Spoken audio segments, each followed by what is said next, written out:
Well, we're at the Shelby Museum here in Boulder. This is the 2005 GT-40 on the eve of the Christmas party that they're having at the museum. Big fundraiser.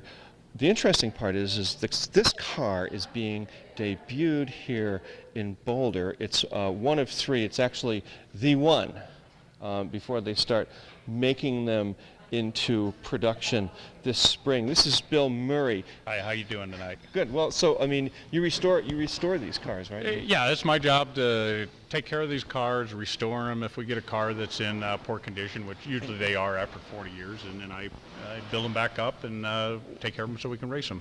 This is the number one, the first prototype. This is actually the first of the new Ford GT that was ever driven right here. And it was used in, they tried many different, like body configurations, engine improvements, and so on.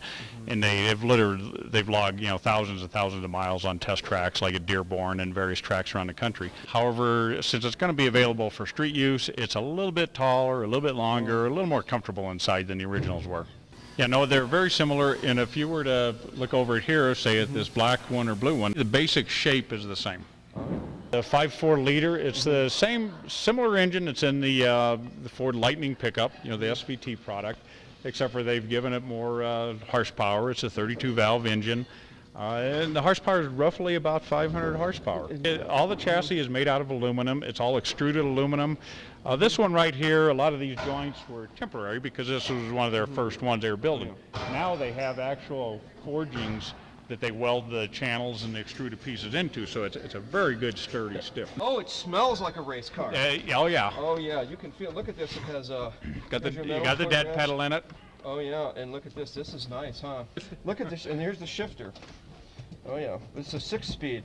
No paddle shifters in this like the Ferrari F1. No, that was part of the the throwback look and stuff. They wanted it to feel like the original cars.